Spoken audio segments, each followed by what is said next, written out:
Watch this. Mark is sharing his screen. And there we go. It's all yours, Mark. Here I am. I hope everybody can see the screen. Good morning, everybody. I don't want to go in through a long personal introduction, but I will say that I have 20 years experience running a significant manufacturing company with approximately 125 employees, up to 25 million in revenue. And over the last year or so, I've been developing my business as a consultant, doing management consulting, helping small and mid-sized businesses.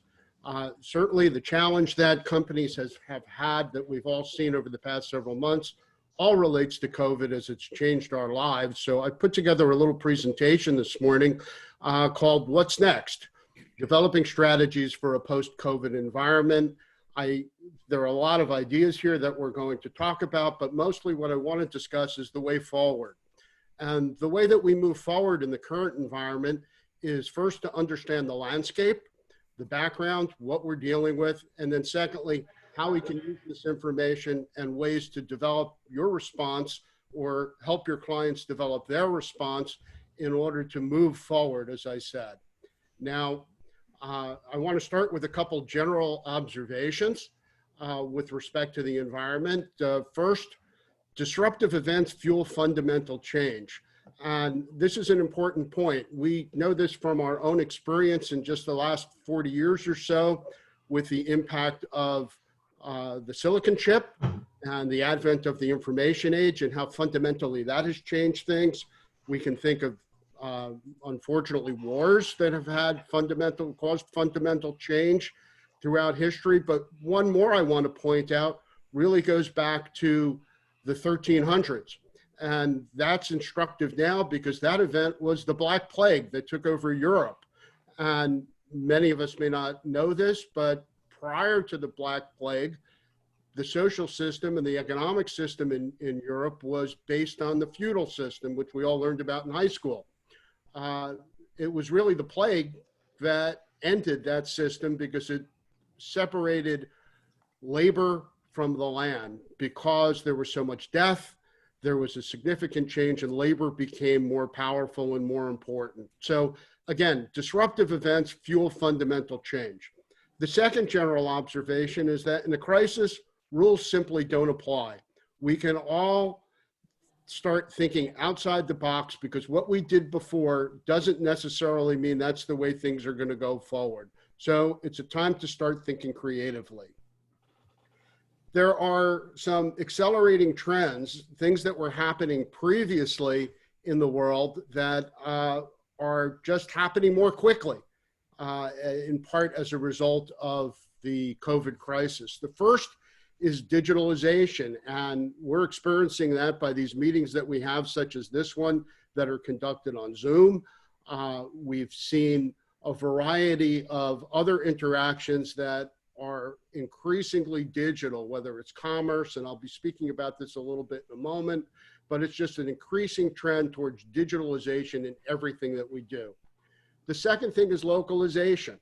We've seen a lot of changes throughout society recently that have caused us to have inward look. There have been changes in international relations that have caused us to focus more and more locally. Their environment and the concern about the environment is also something that's caused people to look locally, to decrease our carbon footprint, to decrease travel and things of that nature. Again, an important trend is localization. The last major trend that I want to identify here are widening gaps. And as we know, over the past 40 years or so, there have been a widening gaps between different areas of society. Society's become increasingly barbelled on the high end and on the low end. And again, we've seen this accelerate in just the last few months. And the example I like to cite here is in the realm of education. We know that districts that had communities that have a greater degree of technological competence, access to the internet, they've been able to maintain remote learning much more effectively than communities that have not had these resources.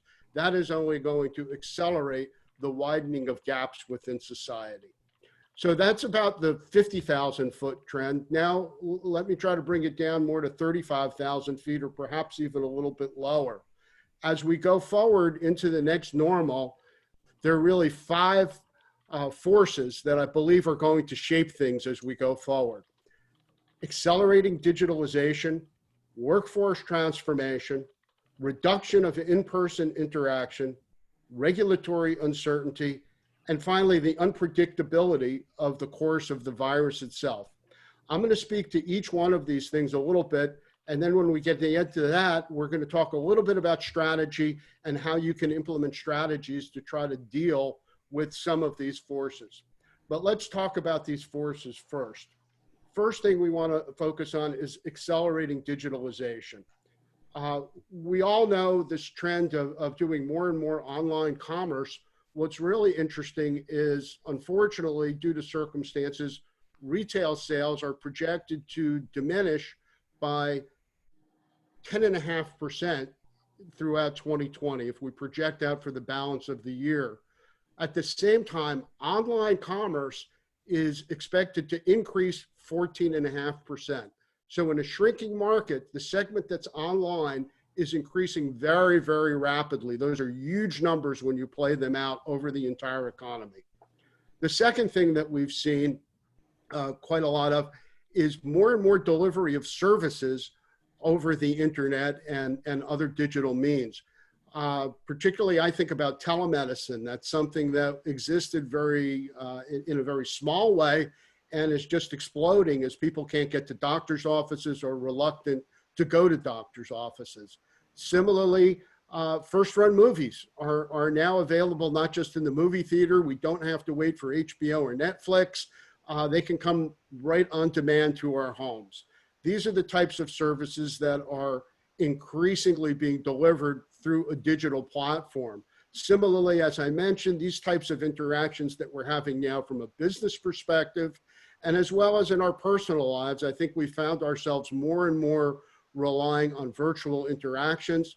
And there was just an article in Bloomberg this week about the use of virtual reality technology to deliver physical therapy. So again, I think we have to recognize that companies that are able to provide a digital platform and deliver experiences digitally are going to be able to be in a position to realize a premium from that ability. The next force I want to discuss is workforce transformation. Interestingly, more and more people, of course, are willing to work from home, and the numbers are just stark. Prior to COVID, data showed that 37% of workers were willing to work from home. Now we see 87% of workers are willing to work from home. People are finding that it's enjoyable, and frankly, they feel a little bit safer. So that's an important trend. Also, there are a significant number of jobs at risk in the economy as the workforce transforms. Data show that roughly a third of the jobs in the economy are at some type of risk in the current environment. And significantly, 86% of those jobs at risk are low-wage jobs. So these are things that we have to be aware of going forward. Another thing to think about in that respect is this. A lot of people may not be willing or particularly anxious to go back to work in a crowded environment going forward, particularly those who are at the older end of the spectrum who may or may not be more at risk as a result of the COVID disease. The implications of this for businesses are significant because those older workers are the ones that have more experience and more perspective and probably deliver wonderful value for their employers. So we'll see an impact there with older workers perhaps leaving the workforce sooner than they intended, leaving holes in companies, and also companies haven't really had time to prepare for all of these workers retiring at one time. So again, there's a lot of workforce transformation that's going to be going on as we move forward.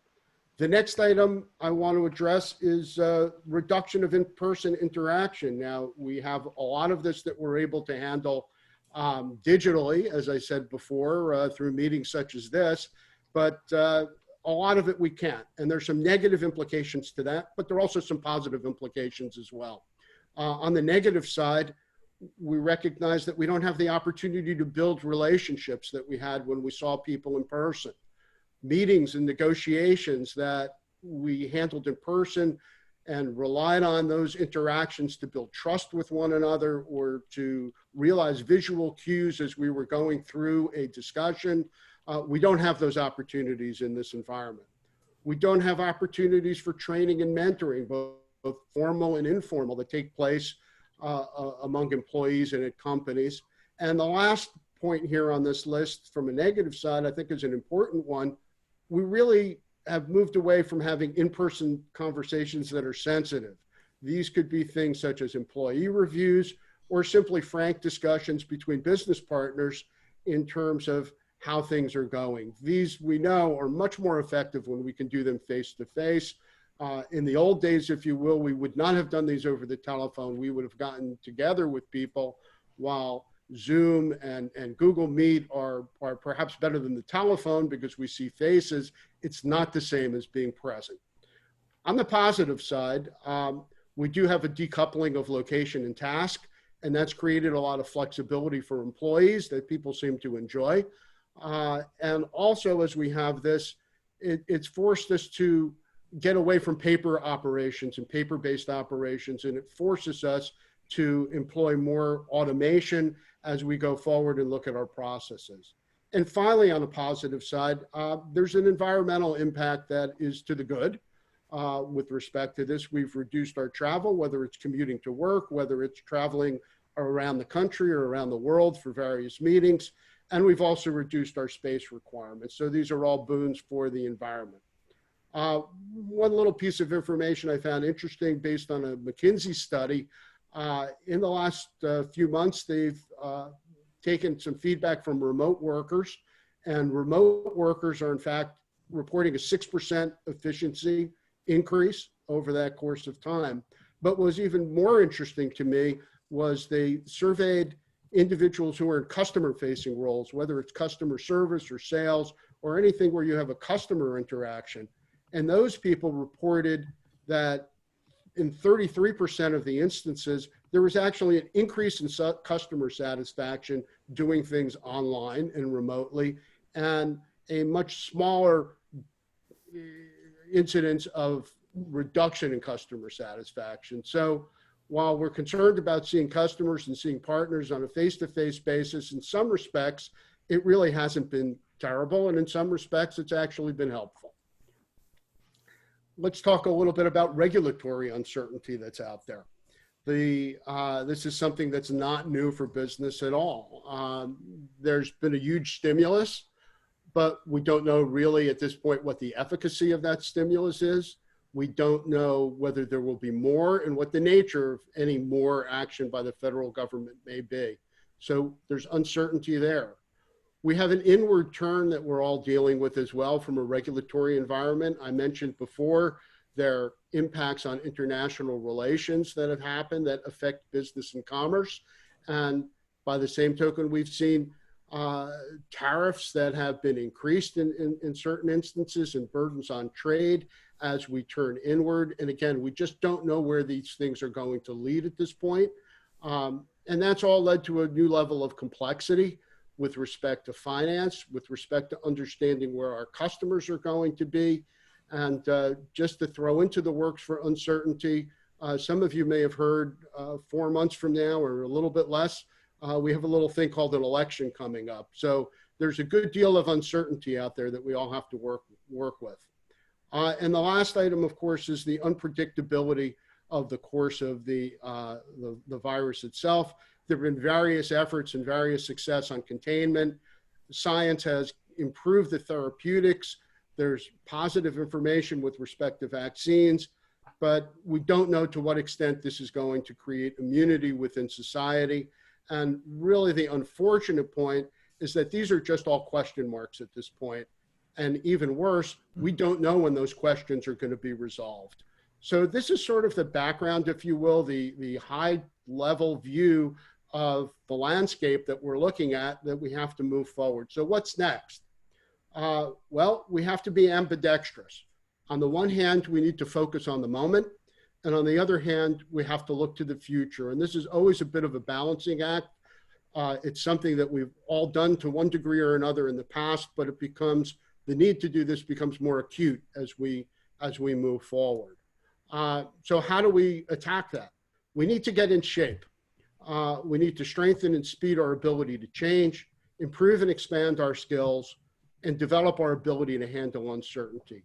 I think of this as training for an athletic event, but it is neither a sprint nor is it a marathon. I think of it more in terms of a decathlon, where there is a premium on strength, a premium on speed, a premium on agility, and importantly, a premium on endurance as well. But most importantly, there's a premium on mental toughness or grit. And I think these are the things that we're going to need to develop as we move forward. So what are some strategic responses in order to achieve those things? I've identified 6 separate things that people should be thinking about. First, you need to focus on how you create value. What is it that you do for your customers or clients that creates value for them? Focus on those things. Try to eliminate things that are not really critical to your core endeavors. Second, think about your ecosystem. We all deal with customers, we deal with vendors or suppliers of either goods or services.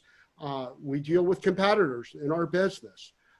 Think about how you can leverage that ecosystem to help your business. By doing so, you will increase your opportunities and you'll also be able to reduce your risk. Third thing that you have to think about is, or any business should think about their structure. We tend to think about structures to businesses and roles, whether someone is head of engineering, head of marketing, head of the warehouse, whatever it might be. But instead, we should be looking at skills and knowledge that are necessary to move forward and help people achieve their objectives and what they want. So think about skills and think about knowledge rather than simply titles as you look at your organization.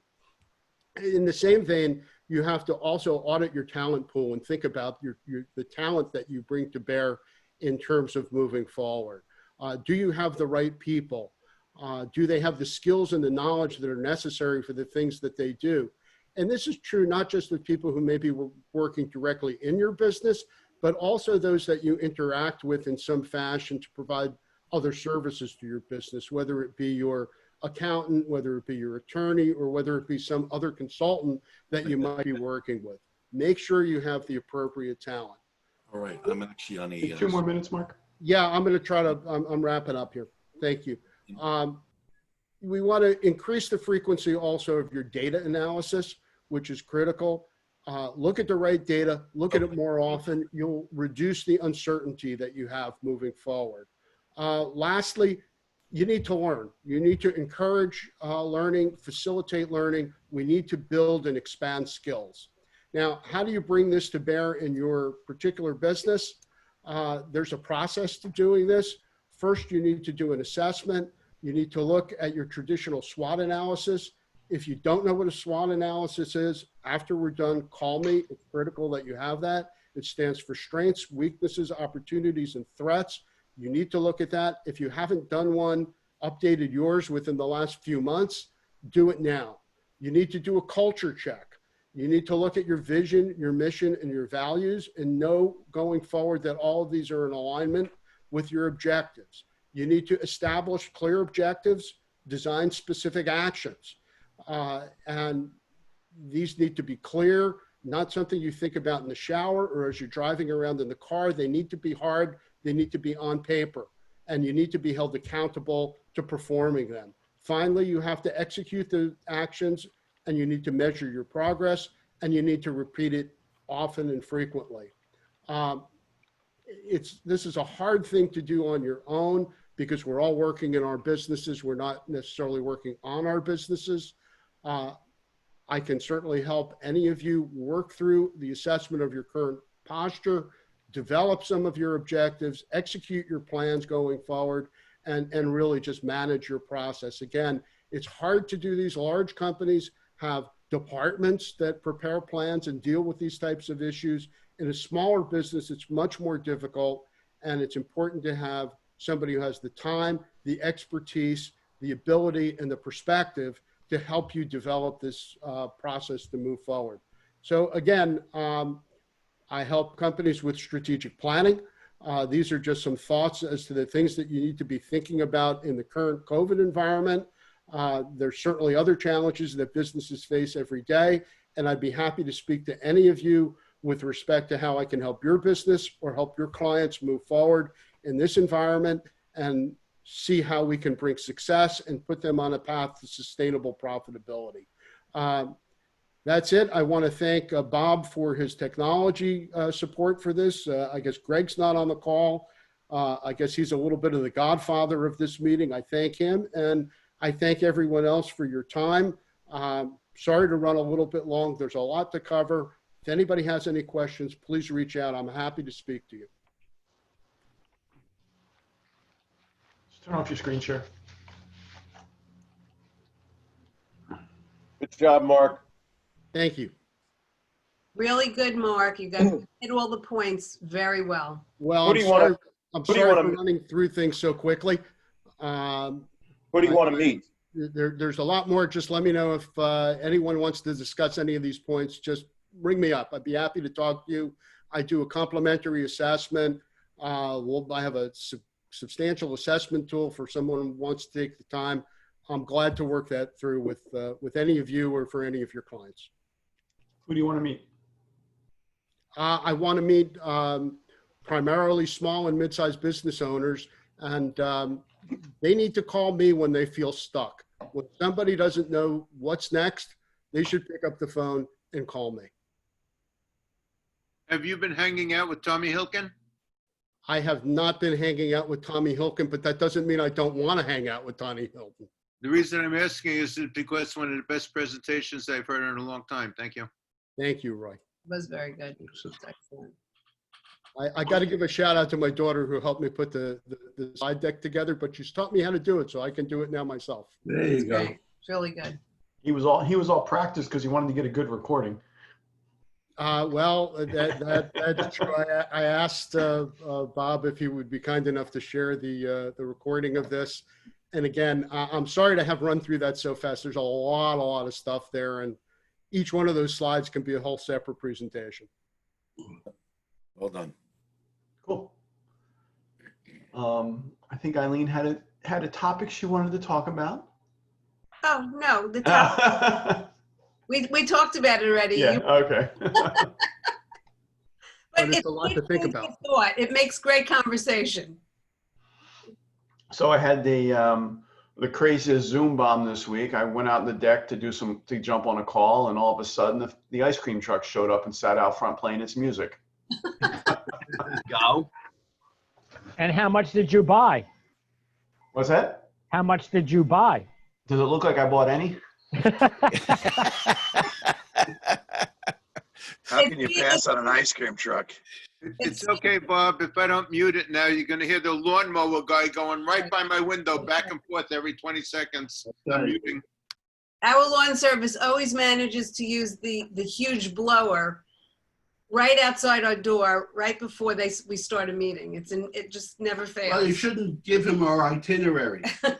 Our agenda. Well, I lucked out because during my presentation last week, they showed up 15 minutes late, or else I would have had to give my presentation on mute. Okay. Can I just hop in for one more second? I appreciate the comments that I'm getting in chat with respect to the presentation. If anybody has any other networking groups or organizations that they think might benefit from this, please let me know. I'm happy to put on a roadshow anytime. Thanks. Cool. And we had some people drop off during the presentation, and I had a couple of people reaching out to me via chat about noticing that people were falling off, and one person suggested that we flip the format and let the speaker speak first. This way, if you don't hang around, you don't get to give me your elevator pitch. There you go. Great suggestion. Works for us. So, I think it's good too, because sometimes some of us have to get off a little early. yeah, other- exactly. So that's a great Good idea. suggestion. I mean, we Yeah. still have the core people that are here, so we all know how to refer for most of each other already, and that's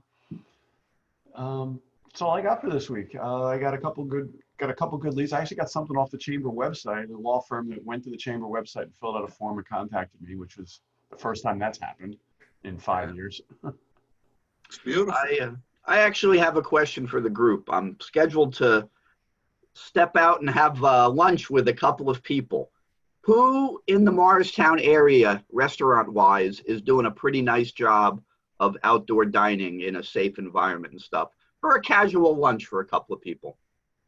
I was at the barn last night up in Rockaway, but that's not Morristown. I was at Roots in Morristown. Okay. The street right on the green. There's a number of locations there. The street's Yep. open. Okay. Yeah, one of the people comes up from Somerset to join us, so that's why we try to keep it in the center, if you will. And that's why we picked Morristown. But Roots, okay. If anybody else thinks of anything else, email me. Yeah, we did the windlass yesterday up on Lake Apacon, which also had a nice layout, but you have to do a reservation. Okay. Yeah, because I did the what's the brew pub, the brewery up in Lake Mohawk, Krug's? Yeah. Yeah, we did. Crows. I did that the other day with somebody, and it was pretty good. The biggest pain in the ass was that they don't have a menu, and I can't be bothered figuring out the phone shit. And I just, pardon my Guys, I gotta expression, go. I just said, give me a burger, that type of thing. But You say okay, it on your phone? Roots in Morristown. But also, Jonathan, the barn, like Bob said, they have a great